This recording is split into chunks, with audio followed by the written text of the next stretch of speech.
We live in a planet that has been injected with dogma by people who want to rule it, leaving us docile and forgetting the path nature had left. The function of vitamin C is to scavenge free radicals, which are what you could call the waste matter of neuronal activity in the brain, which causes oxidation. Look, let's understand that oxidative stress occurs when there isn't enough vitamin C to get rid of the free radicals, which are in effect blocking the synapses, destroying the effectiveness of the neurotransmitters, or causing them to operate in intermittent and explosive ways. And when the neurotransmitters serotonin and dopamine don't function properly, well, the brain starts producing hallucinations. See, long ago there existed great voyages of discovery, seafarers like Magellan and Cook, who conquered the world's oceans. They brought an abundance of wealth and knowledge to Europe, but they came at a high price, because more sailors died of scurvy, more than 3 times as many as soldiers were killed in the American Civil War. Scurvy is a disease resulting from lack of vitamin C. Symptoms can be muscle aches, fatigue, fever, loss of appetite, bleeding gums or tooth loss, skin rashes or red spots. But in those days, oh boy, in those days diagnosis eluded doctors and explorers for centuries. They had no clue of what caused scurvy. Some thought it was the devil's work. Now, scurvy was thought to have no cure because they didn't understand the cause of it nor the consequences of not eating food rich with vitamin C. Scurvy is a symptom of the lack of vitamin C. Well then, if every disease are only symptoms of the lack of nutrients the body hasn't acquired, diseases therefore do not exist. It's only deficiency and toxicity. Now let's dig deep and embrace the strange.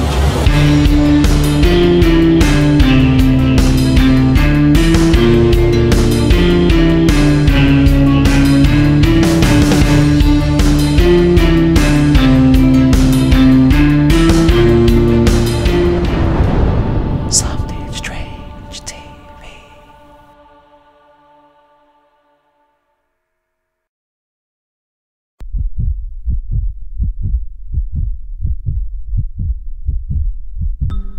Something strange about diseases. How do you get blood pressure? Anyone knows what's a normal blood pressure? The American Heart Association has blood pressure numbers of less than 120/80, within the normal range. Elevated blood pressure is when readings consistently range from 120/129 systolic and less than 80 diastolic. That applies to everyone. But what if you eat a lot of fast foods? What if you drink sodas? What if you hardly ever drink water, nor do you eat vegetables and fruits? On top of all that, you live a sedentary life. No exercise, lack of sun exposure. Now that could cause your arteries not to be big and full. Your blood will be thicker, which causes your blood pressure to go up.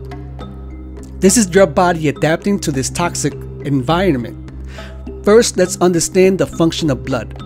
It carries nutrients, it eliminates waste products, it regulates pH, and it supplies oxygen to tissues, and more. Now, when your doctor sees your blood pressure is elevated, his next step is programmed to write a prescription for a beta blocker. Now, the quality of life is based on the quality of questions. Would you agree? Before submitting to these meds, ask yourself, which one of those blood functions can we afford to compromise? Because our bodies are intelligent, but the medical world treats it as stupid. The purpose of blood pressure increasing is because the body is demanding the oxygen, the nutrients, and all the other functions. Let's put it this way. If a diabetic is in dire need of his meds and they forgot it, and you are that function to drive that medicine to him, and you notice the vessel is no longer a smooth ride because now there's traffic lights, bumps, cones, and signs saying that there's men at work due to construction, you're obviously going to drive faster than usual as opposed to driving on the road that is smooth, right? Now, a cop, doctor, stops you and says, "This is dangerous, son. You need to slow down." He writes up a citation prescription for court beta blockers. You have been slowed down. Now, what happens to that diabetic? What happens to the tissues that depends on oxygen? What happens to all the functions of the blood? So does beta blocker put you in a healthy category? Quality of questions. Information transmission in the brain is achieved using a combo of chemicals and electricity. So, creating memories, synapses are formed. The cells form these arm-like extensions to communicate with other cells by linking arms together. What are these synapses made of? Mostly cholesterol and saturated fats. So you go to the doctor and get your cholesterol work done. Doctor says your cholesterol is high. You need to go on statin. What function can we afford to compromise by taking this med? I mean, cholesterol is needed. It's a precursor for hormones. It's a building block for cells and the importance of this material to build myelin. Myelin insulates nerve cell axons to increase the speed at which information travels from one nerve cell body to another.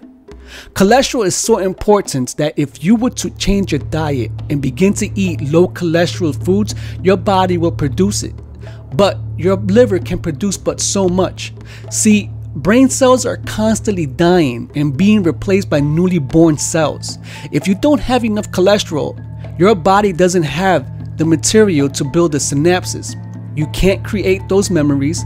The information is not able to be transmitted. Wouldn't you call that dementia? A disease? Quality of questions. Let's look at cells. Health is optimal cell function, and we have trillions of cells. Now, your body's ability to fight cancer goes in the cell to recognize the pathogen, build the appropriate proteins, and destroy it. To regulate the sensation of its environment, whether it should open blood vessels or constrict it in order to regulate blood pressure. Your body's ability to deal with asthma, congestive heart failure, or rebuilding your tissue all boils down to the health of these cells. Optimal health is optimal cell function.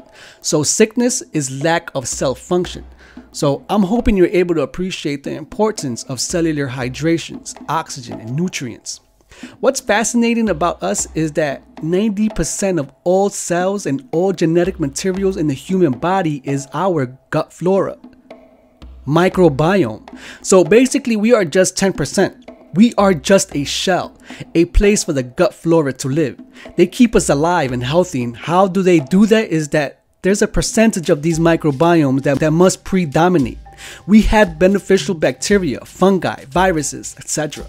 There are trillions of different species, but we also have disease-causing pathogenics, bacteria, viruses, fungi. Now here's the thing, as long as the beneficial microbiome maintain dominance, the disease-causing ones can't harm us, and they are of use to the beneficial microbiomes. They produce useful substances. Unfortunately, we have introduced these food-like products, antibiotics, unhealthy way of living, and that's wiping out our good gut flora, causing a decrease in these beneficial microbiomes and an increase in the disease-causing ones. This is when the issue begins. People with abnormal gut flora do not digest nor do they absorb their food properly. So they develop multiple nutritional deficiencies. Their immune system is starving. At the same time, there's a stream of toxicity that's flowing from the gut into the bloodstream of these people. Because all those pathogenic microbes sitting in their gut flora are converting the food that comes along into hundreds and hundreds of very toxic substances. The immune system gets overwhelmed with this toxicity, so we have a poor immune system. It is malnourished, it is intoxicated, it is unbalanced, and at the same time, it is challenged with a huge amount of work to do. Obviously, it cannot function properly. It cannot react appropriately to various things.